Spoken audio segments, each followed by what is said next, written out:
Ryan Reynolds here from Mint Mobile with a message for everyone paying big wireless way too much. Please, for the love of everything good in this world, stop. With Mint, you can get premium wireless for just $15 a month. Of course, if you enjoy overpaying, no judgments, but that's weird. Okay, one judgment. Anyway, give it a try at mintmobile.com/switch. Upfront payment of $45 for 3-month plan, equivalent to $15 per month required. Intro rate first 3 months only, then full price plan options available. Taxes and fees extra. See full terms at mintmobile.com.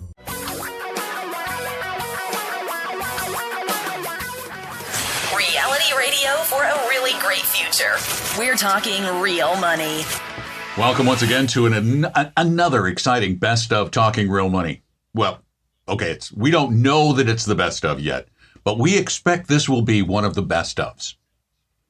We don't know yet. Why would that? How could that possibly be? It could be a best of. We're just going to do it so well today that it's going to be a best of. Well, we've had best ofs all week for the podcast. Oh, that's true. That's true. And then, of course, we had my Christmas stories last week. Which I missed. I had they played to listen 4 times. I know. I had intended, but you get in the middle of the holiday. I know, and nobody listened. Nobody listened. I could tell because I plugged my my podcast in it, and I didn't get any boost in listeners. I looked. They were like, no, nobody heard it. Apparently, nobody listens to the radio on Christmas. We are, though, hoping that somebody listens to the radio on New Year's Day. Yeah, because somebody may misconstrue what you just said. We are here. We are live. It's the first of the year, and we want to take your calls. I know, but they might misunderstand. We're a pre-best of show. Yeah, you got to do the show first, then see if it's anticipatory best of. Ah, okay. We have to set a goal for ourselves. Yeah. Okay. I want this to be a best of. I really do, and to that end. I do. What? I do. To that end, we're going to talk about something that is the biggest enemy of investors globally. You're going to give the phone number first. Oh, yeah. Well, I figured nobody was in their car. They weren't going to call. Probably not. 855-935-TALK if you're the one person out driving the empty roads of the Seattle metro area what are people doing? Are they just sitting in their houses shivering?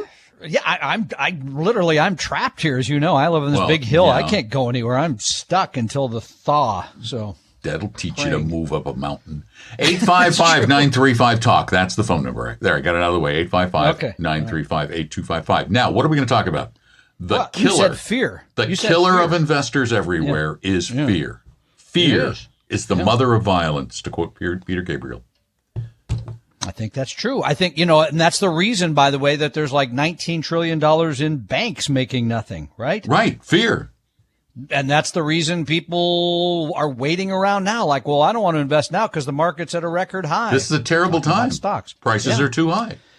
And I don't want to invest now because COVID or I'm going to buy that indexed annuity because that guy told me it was guaranteed that I would get the returns of the stock market with none of the risk. They told me that. They wouldn't lie. They're on the radio. We just pulled one of those apart last week and wow. So this is an interesting thing. And there is no one fix, right? Because one of the things that we know is your attitudes about money go way back, like to childhood. I think they're genetic. I don't know about genetic, but they certainly go back to how your parents dealt with money, what sort of things they may have instilled in you. Those are hard to overcome, we all know, because that takes years of counseling. Even then. Yeah, even then. So, but here's the thing. Here's one thing we do know. And there's a new study that's out by the Global Financial Literacy Excellence Center that says a low level of financial literacy was a top contributor to financial stress, anxiety, and fear. Right. You don't know enough to know what is a reasonable fear and what's an illegitimate fear. I think that's very fair, Don. And I think people, again, believe stocks, it's a zero-sum game. I invest, I could lose everything while somebody else makes a lot of money. Mm-hmm. They think that. You do if you trade. Trading is a zero-sum game. Yes. Yeah, that's true. They think that it's a craps. I'm rolling the die and I'm hoping it's going to work. And that has not been the case. And then there's another study, by the way, that came out last week too, that found that people that use financial advisors are nearly 3 times happier than those who manage their own finances. Now, that's not a pitch for us, by the way. No, but that's a knowing. That's a pitch for counseling, really, because you talked about getting counseling for the problems you have from your childhood. Well, you just like you need mental health counseling sometimes, or you need physical health counseling, financial health counseling for a lot of people can be a very, very good thing, because we often tend to be our own worst enemies. And that's in large part because of the fear that we cannot control. And therefore, you sometimes need to give that control to somebody else, and you're going to feel better. And by the way, a lot of studies show you make more money, too. 855-935-TALK is the number. Give us a call. Tom and Don are talking real money. A second opinion could save your life either physically or fiscally. Let one of our Vestory advisors help you save your future at Vestory.com, Vestory.com. Your guides to a really great financial future. Tom and Don are talking real money. And in the Como Traffic Center, Tom is in Maltby with an address of Woodinville. And how's the traffic out the window there, Tom? I have not seen a car since the late last year. Yeah. It's been a long late time last now, year. so, yeah. Late last year. So there you go. So, no traffic in Tom's neighborhood. Oh, well, Smooth sailing. Actually, they call it smooth sliding. Yeah, smooth pretty sliding much. down that hill. 855-935-TALK is our phone number, 855-935-8255. I'm Don. That's Tom. You're there. We hope 2 of you, 3 of you. But we have a lot of you who sent us questions over the past few weeks that, with vacation time and all the other stuff, we just haven't gotten to a lot of these questions. So we've got a couple weeks worth of questions. We've got a backlog. Yeah. So if you don't call, it's okay. We got questions. Wow. And let me start you with this one. I'm gonna try and edit it a little bit. You're gonna help with the answers, right? Not just gonna throw them to me and then I'm just gonna lunch, right? Yeah, no, I'm going downstairs. I'm just gonna have a party. That's it. The New Year's Eve party's still going downstairs. Whoa. Yeah, I know it. Yeah, New Year's Eve party. You saw mine. I had my glasses on today. So I had a glass of Prosecco last night. Watched the ball drop. Went to bed. Hello, Don and Tom, longtime listener. I have a fork in the road, and I have to make a choice. I have 5 properties. Take the fork. I have 5 properties in Seattle and Shoreline, and I'm selling the 2 in Shoreline, and I'm selling 2 in Shoreline and Seattle. I'm going to buy another rental or even an apartment building. Oh, I was going to, but it's a bad time to buy because it's a good time to sell. Yeah, this is one of those. This is what right there. We got this thing where it's like, well, it's a good time to sell, but it's a terrible time to buy. Well, wait. Then how do you know when is a good time to buy? And this is the problem with this kind of stuff. But anyway, I'm 69. Half of my money's in real estate locally, the other half in stocks and bonds with Brighton Jones. They are a fiduciary. Very good firm. They are. You see, now we usually slam firms because most of you are with bad ones. Brighton Jones is a very good firm. Yeah, they take great care of people. They take really good care of people. They act as a fiduciary all the time. Yep. I know. Isn't that weird to hear us say something nice about a financial services firm for a That's change? my hard goal for 2022 is to be more positive. Well, that's not mine. I'm going to be as negative as I can possibly be to offset you. It's going to be a great show this year. I can guarantee you that. He says, I have 2 sons that are willing to take over management of the properties I might buy, but I realize I'm way too heavily balanced in real estate. He's spent his whole life gathering these up. So he's thinking about doing this under a 1031, which he's, concerned about because you've got to identify the property, like-kind property, and it gets very difficult. And he says, of course, given the real estate dynamics in the Seattle area, which means, of course, it's a good time to sell, it's a bad time to buy. It's called timing the market when you do that. Okay, what's the question here? I'm going for it. There is one more possibility, and that's the DST, or Delaware Statutory Trust. Yeah. These are essentially a REIT under a 1031 umbrella. Not really. Actually, they're not recognized under the 1031 code. Well, they are sort of, but they're sort of in a no man's land. That's why you don't see them all over the place.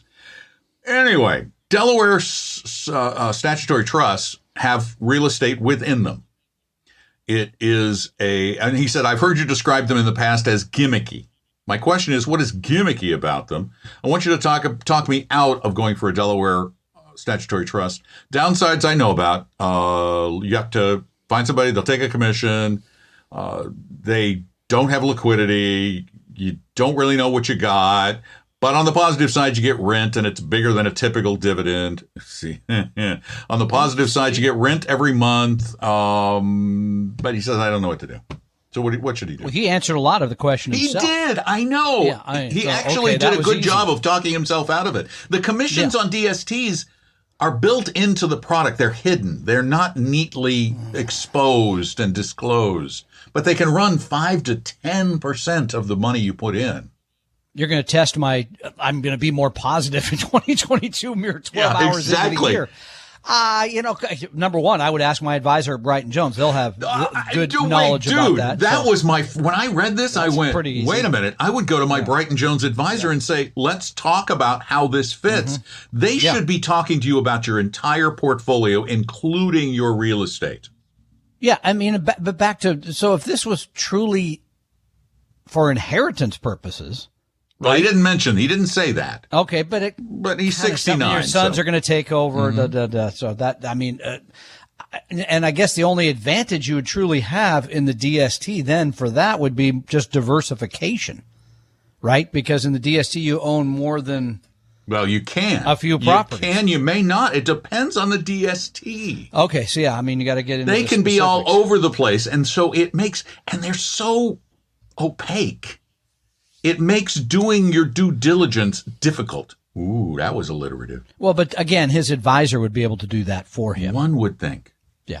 But, okay, back to if I had a couple of properties and I was thinking about the longer term and diversification, maybe. Well, you've said this before, though, and this sounds like a case.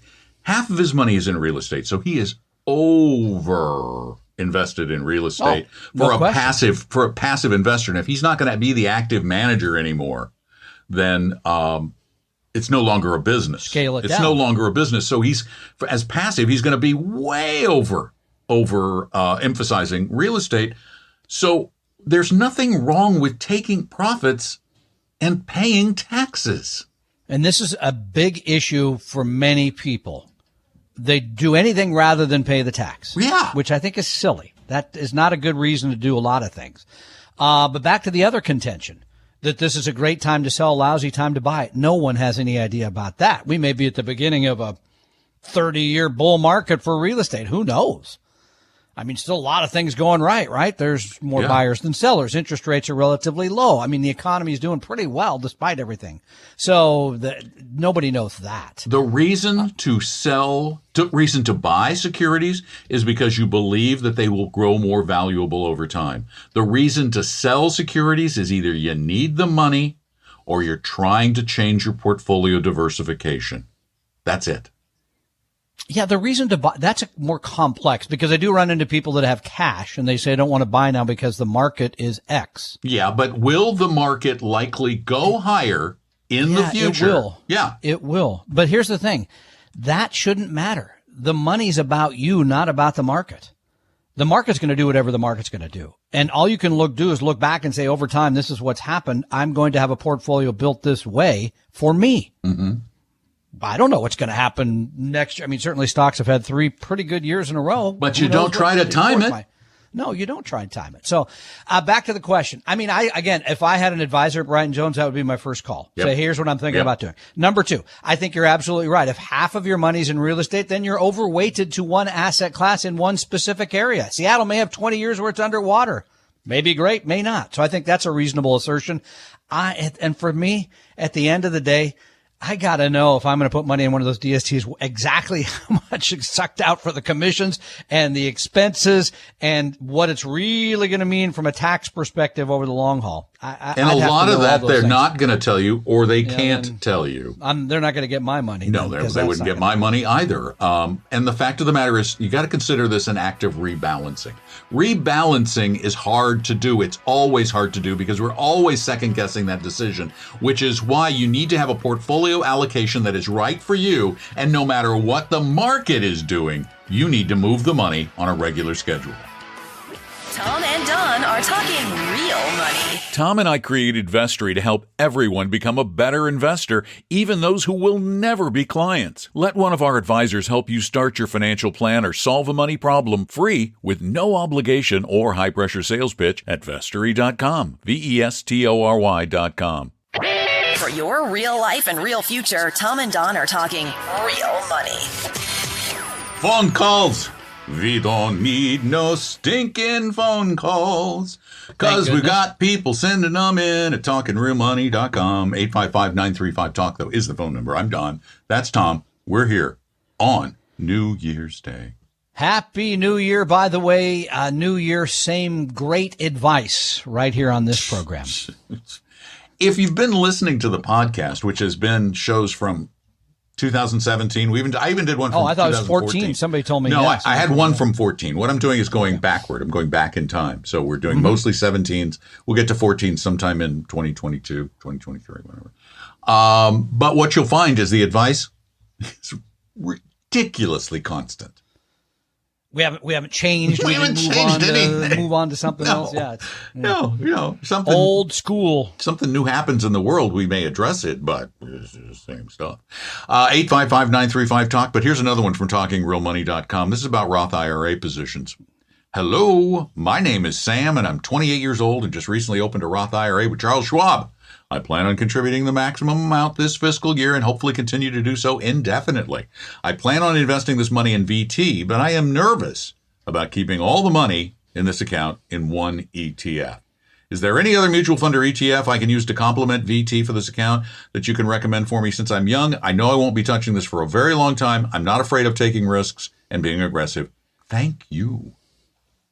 I'm not understanding the question. We'll get to okay, that. I do want to mention one thing. Yeah. While the government is increasing the amount you can put into your 401k this year, they did not increase the amount you could put into a Roth. So it's still 6,000 for those under 50, 7,000 for over 50. Now, to your question. Here's what I think he's asking. I think he's saying I don't want to put all my eggs in one basket. You see, this is one of the issues people have. They think of an ETF as a single stock. Like, I'm only putting my money in this one stock. Well, no. Yeah, well, that one stock, that one exchange traded fund holds, I think it's 8,800 securities or so. I'm looking at it. And that's around the world. I mean, U.S., Canada.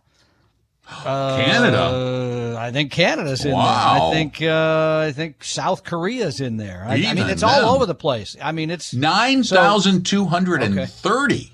I'll have to update my numbers. 9,200 stocks. So you're not putting all your money in one place. Not even close. Now, here's a suggestion because you're relatively young. I know where you're going. Oh, AVUV.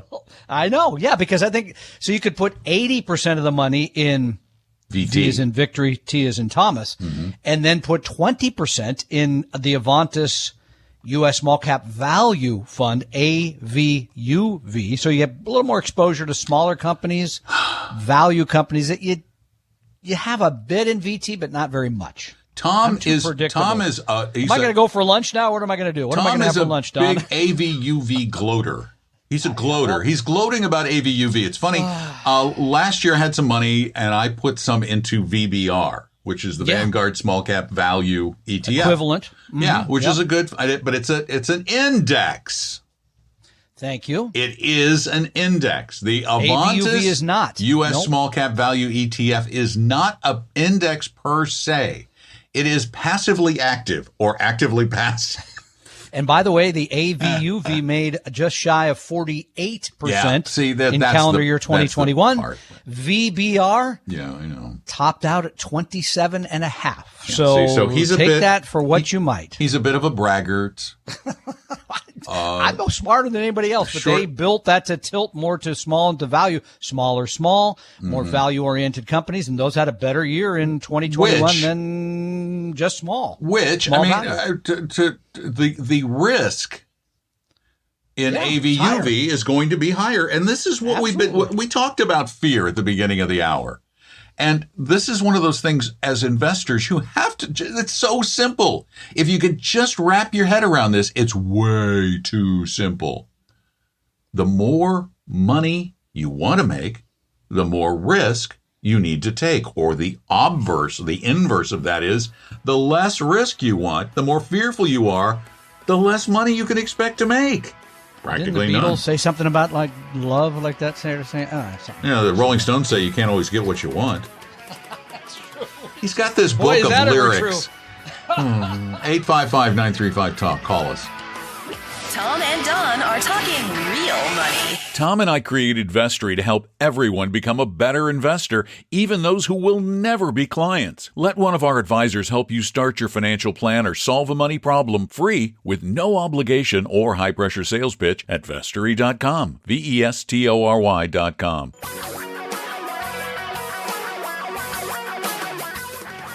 Reality radio for a really great future. We're talking real money. You can't always get what you want, but if you listen Especially to us a cherry enough, you'll get what you need. Maybe. Yeah. You made me look that song up. So it Yeah, kind of turns out that Mick Jagger was trying to get a cherry Coke. He couldn't get one. No, Somebody Jimmy was behind trying him. to get the cherry Coke, I thought. No, it was Mick Jagger. Oh, Jagger. And then the friend said, the guy Jimmy was the guy that He was says, watching "You all this and can't said, get "Hey, you what can't always you get want." what you want." Mick Jagger probably thought, "I get a lot more of what I want than you do, pal." but anyway, thanks for the lyric, and now I'm going to make a lot of money. no royalty. And no royalty for you. 855-935-TALK is our phone number. Of course, we have lines open. It's New Year's Day. What did you expect? We're actually here doing the show. I told Well, you. Of course, what else would I be doing? I told you, though. I did. I said no one's It going would to be call. slow. Yeah. Okay.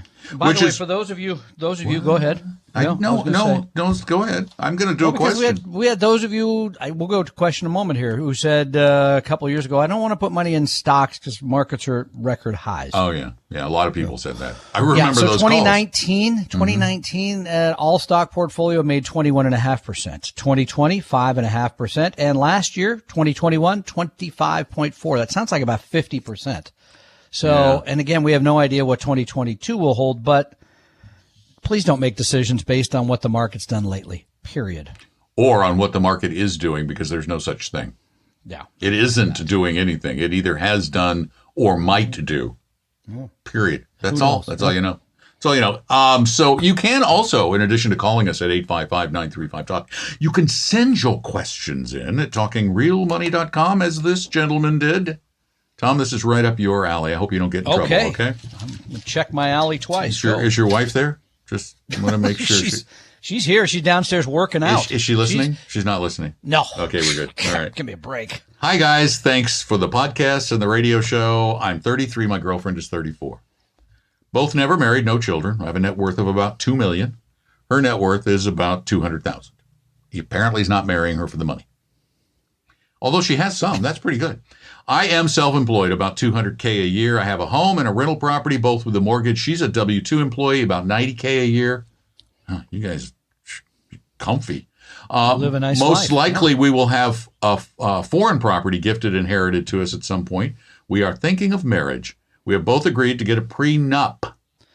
Why is this up my alley? Come on. Well, because you probably got a prenup on your second one, right? After I did. I knew it. See, I didn't. So that's what I mean. It's not in effect anymore, I don't think, because we've been married so long. We so will it's all both bye-bye. get separate independent lawyers. We would both like to maintain our investments and property separate. We will jointly purchase a house and other shared assets. She's agreed to this? Yeah. They never agreed. No offense, gender aside, nobody is ever. Yeah, if it was reversed, yeah, but that's okay. It says we will jointly purchase a house and other shared assets in the future. Okay. We plan to have him, her, ours bank accounts. Any general advice, pointers, etc. you can provide. Wow. Strike while the iron's hot, dude. That is strike. Okay. No, get it signed today.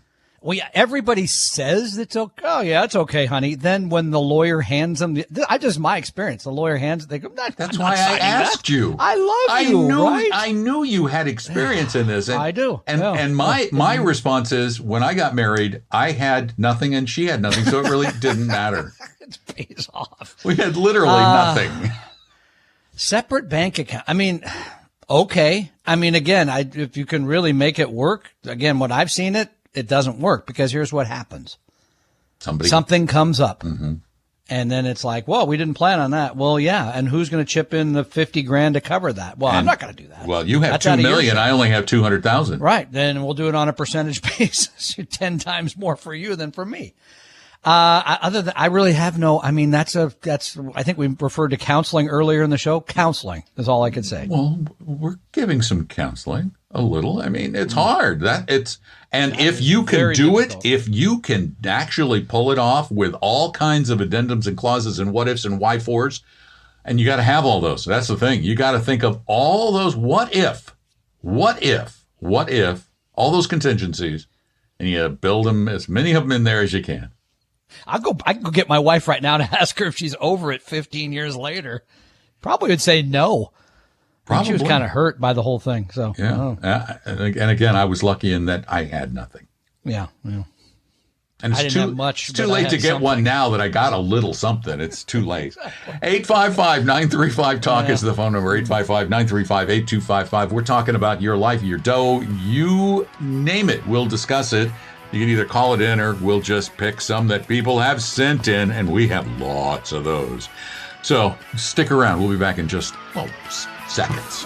Tom and Don are talking real money. Is your portfolio a mess? You may have a case of hodgepodgeitis, but don't worry, we can help. Just set up a free, no-obligation meeting with a Vestory advisor at Vestory.com. No sales pitch, guaranteed. That's Vestory.com. Your guides to a really great financial future. Tom and Don are talking real money. We had what you might call a minor technical difficulty. And so therefore, we did not see the callers that were lining up on the line. And I want to apologize to the Johns, to both of the Johns who are hanging on the line. So right now we're going to go to the Johns. Okay. We're going to go to John. I'm going to go to the John. We're going to go to John 1. John 1. Welcome to Talking Real Money. Hey, John. I hope he knows he's... Tom. Hey, John, what's up? Happy New Year. Yeah, thank you. Greetings from the North Coast. I have a question on real estate limited partnerships. Sure. The reason why I'm asking about them is my mother passed away about a year ago, and amongst her financial documents, we found like 7 or 8 limited partnerships that my father had purchased many years ago, I'm guessing. Around 80. Yeah. Wow. That's when they were hot. That's when they were hot properties. Okay.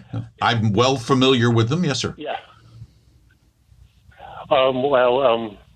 Yeah, I was thinking of you, Don, because they were sold by Dean Witter. So we probably have either Carlisle. Is there a Carlisle? Yeah, there's a couple from Carlisle. And Public Storage? I'm not sure. I am legally blind, so I handed all of this over to my attorney, and she's kind of scratching her head about the whole thing.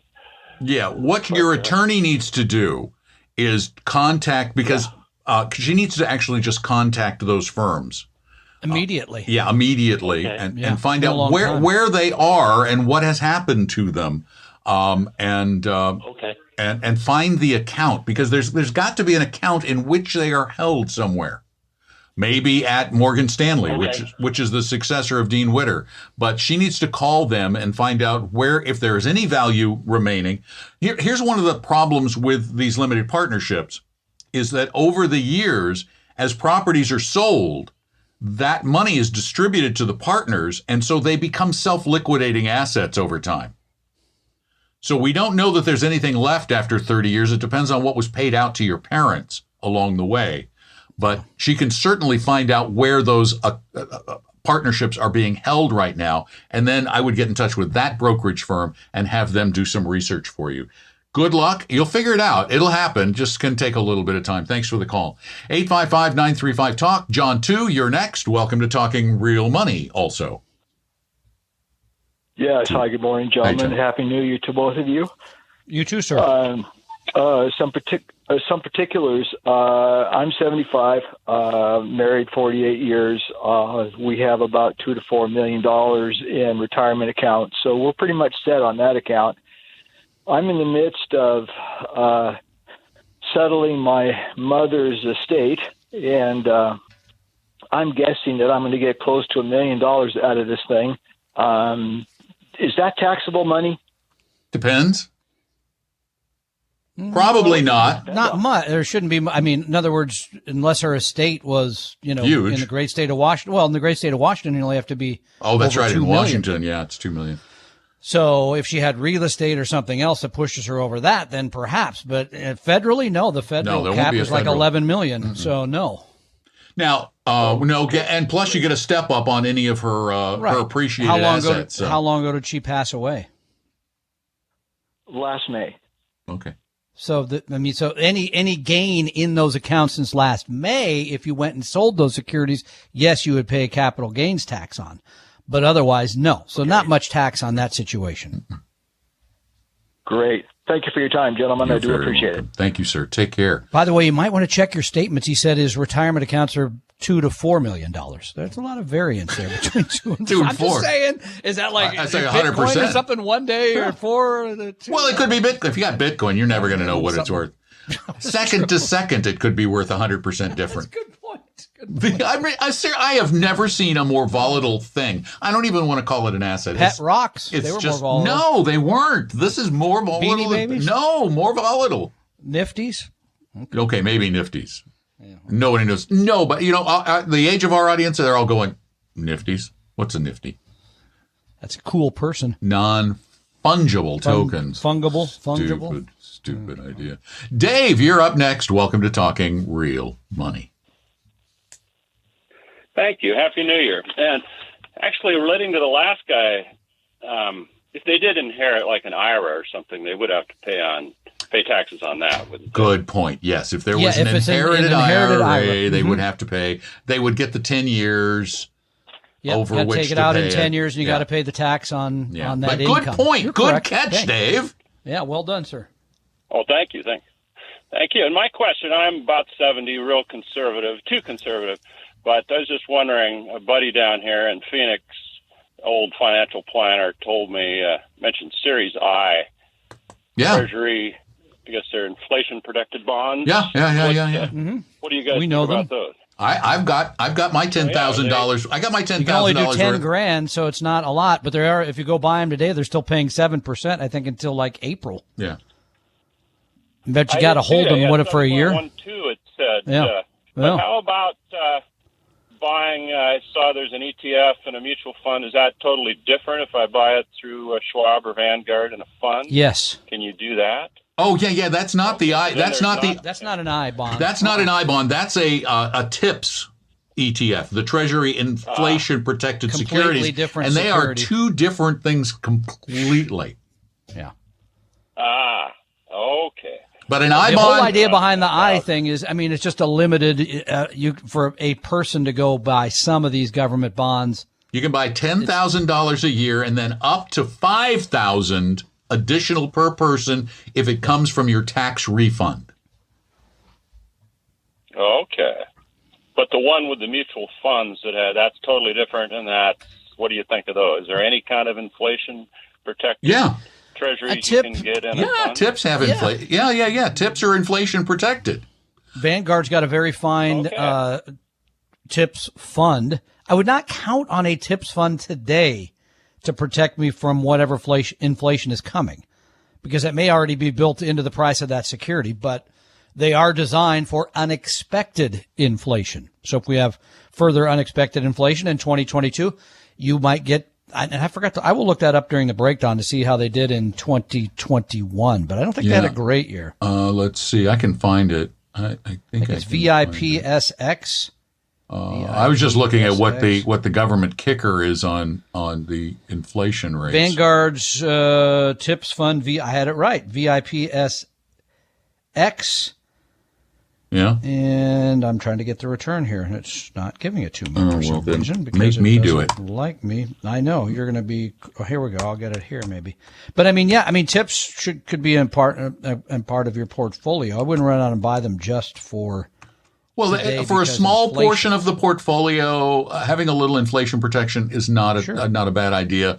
And let me just, I've got it now Trying for to you. get the No, returns I got here. it. Come on, I man. have it. 5.5%. Oh, so they did have a good year. It There was you a go. very good year for a bond fund, 5.5%. So not half bad. Thanks so much for the call. We really appreciate it. 855-935-TALK. That is our telephone number. You can call it with questions almost any time. Tom and Don are talking real money. Let's find out what's happening on our roads. Let's head to the Dubin Law Group Traffic Center. A second opinion could save your life either physically or fiscally. Let one of our Vestory advisors help you save your future at vestory.com, vestory.com. For your real life and real future, Tom and Don are talking real money. This last minute or so, I let Tom go a little early so he could get started on his sandwich. He looked hungry. And speaking of sandwiches, we're going to serve some great sandwiches along with a really tremendous education, if all goes according to plan, at the 8th annual Retire Meet coming up in person again, we hope, this year at the Maidenbauer Center in Bellevue. And they serve great sandwiches. Plus, you're going to get some great information from me, from Tom, from Apollo Lupescu at Dimensional Funds, from Herb Weisbaum, the Consumer Man, and many, many, many more other really talented people. So go get your tickets now. Go right now to retiremeet.com. Doesn't matter how you spell it. Just go to retiremeet.com. We hope you realize that the information provided on Talking Real Money is for informational, educational, and hopefully enjoyable purposes only. Providing personalized financial planning or investing advice takes time, so please consult with a really good fee-only fiduciary investment, tax, or legal advisor. We know a good one. Investing must always involve risk. In other words, you can and probably will lose money at times. Also, as much as you want it, no one can accurately and consistently predict the future, so past performance doesn't tell you a darn thing about what the future will bring. Unlike many other programs that say something similar, Talking Real Money is not trying to get you to buy or sell any financial products or securities. Instead, the program is provided as a public service by Appella Capital, a fee-only registered investment advisor. Thanks for listening, and please visit TalkingRealMoney.com for more information and disclosures. That should keep the lawyers happy.